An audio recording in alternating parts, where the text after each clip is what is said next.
This is Tolga SERT and you're at Red Vault. Welcome back. Today we will compare the market dominator with the underdog. It's the Floyd Rose versus Kahler. It's a good day to discuss an ancient old question again. Guitarists have always been divided about gear choices. It's nothing new.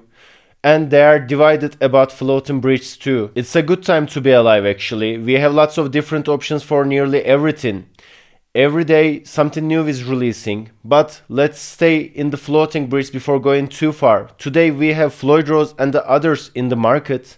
Kahler was a rival once, but they are not as strong as before. However, the popularity and the production quality, the design quality is not proportional. Today we will compare two different bridges on a design basis. We will compare those design-wise, and we have different subtopics for a comparison, and those are user-friendliness, complexity, stability, let me check my notes, footprint, and precision. Also, as I mentioned before, there are lots of different brands in the market today, but we have to set these two brands, the Floyd Rose and the Kahler, apart from the others. They have a legacy because of their impact on the music industry. So today, we won't compare the brands because of their performance or quality, production quality. It will be just because of a sentimental reason for me. Also, I won't talk about the histories of the brands because I think there are lots of good content on YouTube.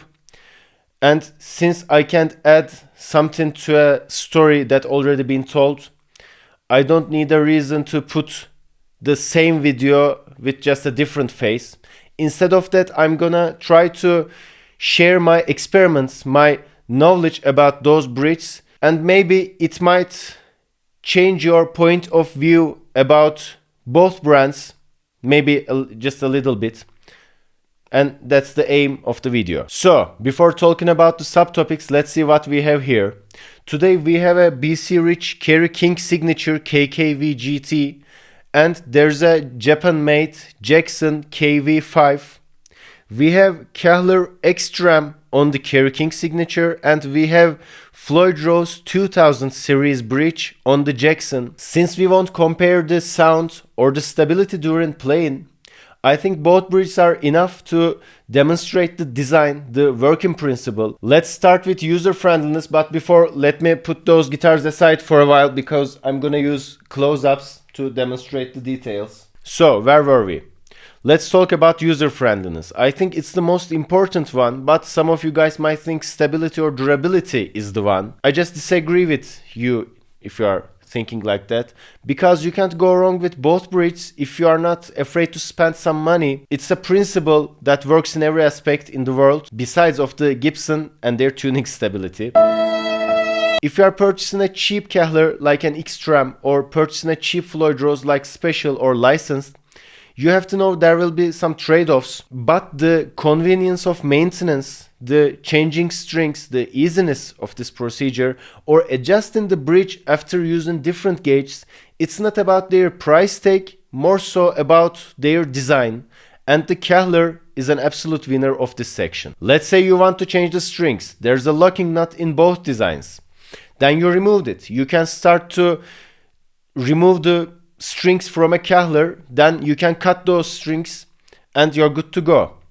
But in Floyd Rose, you have to support the Floyd Rose under before removing the strings. If you won't do that, your saddles, your screws start to get loosened. Then you have to change those, and if you are using a cheaper Floyd Rose, this thing will happen in a much shorter time. Also, you can damage the body, you can create a dent on the paint if you chose a wrong material as a support. But it's not just about the material, but the spring tension too. After that procedure, you can start to remove the strings. It's interesting, it's already gone in a Kahler, but you have to remove 6 additional screws from Floyd Rose to remove the blocks that squeeze the tips of the strings. It's a lot of components in motion, lots of additional work. So you want to put the new strings. You can do this as easy as removing them in a Kahler. But in Floyd Rose, you have to cut the metal circles from the string, or you can use the free ends, but I don't recommend that. If the gauge of your new strings are similar to the previous ones, you just need to tune your guitar.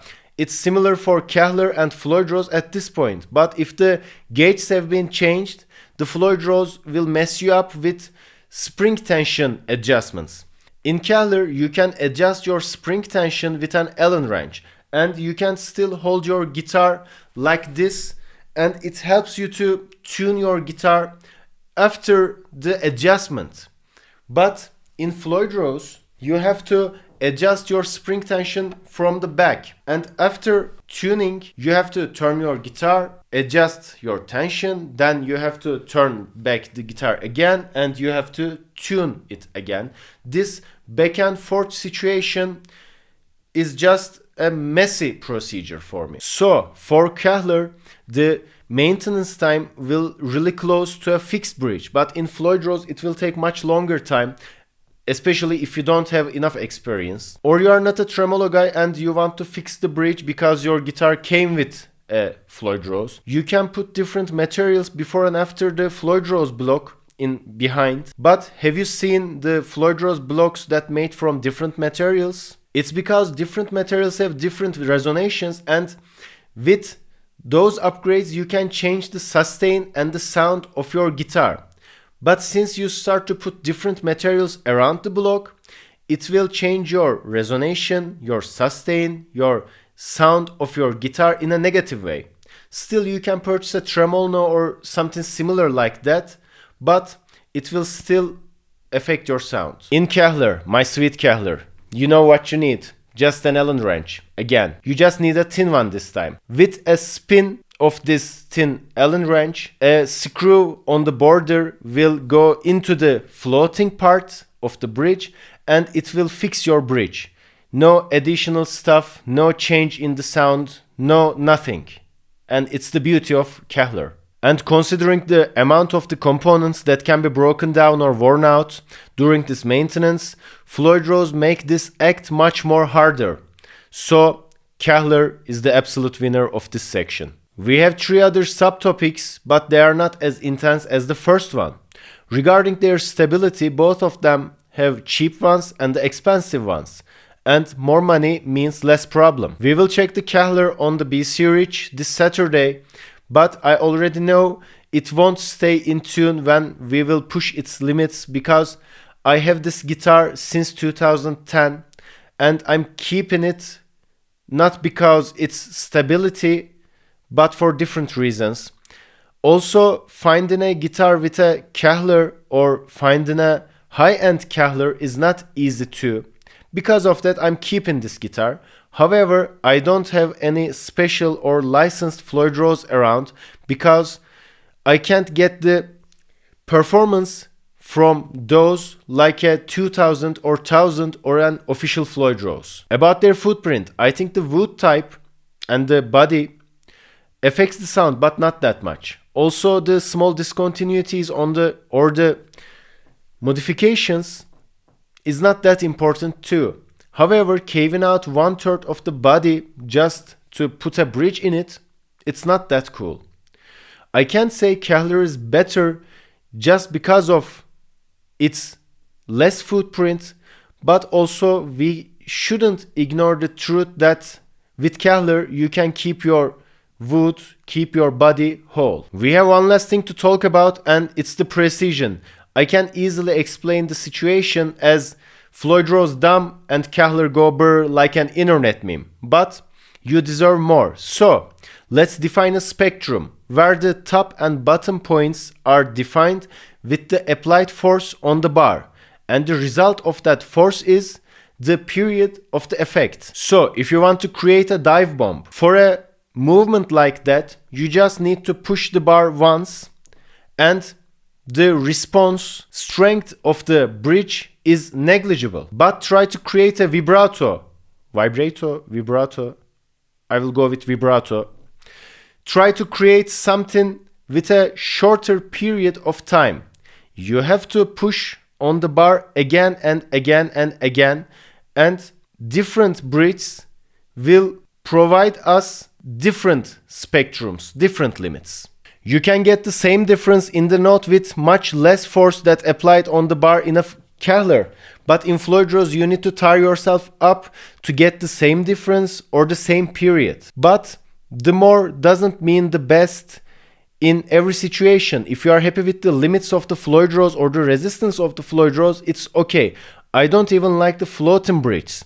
I just use those for my hand placement. But I can fix a cheap Kahler with a small screw, small spin. There won't be a change in the sound. However, I need to find a good Floyd Rose because of the stability. I have to use 2000 or 1000 series or an official Floyd Rose because I can't get a stable yet cheap Floyd Rose in the market. I also believe there's a connection between this and the tuning stability.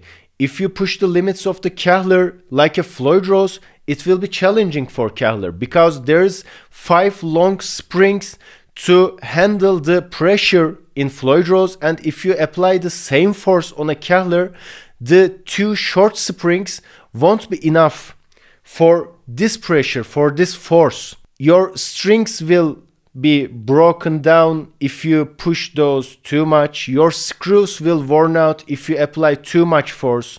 You know, it's not about their design. I think if you have the money, both products will be great while playing. Still, the maintenance of the Floyd Rose will be challenging.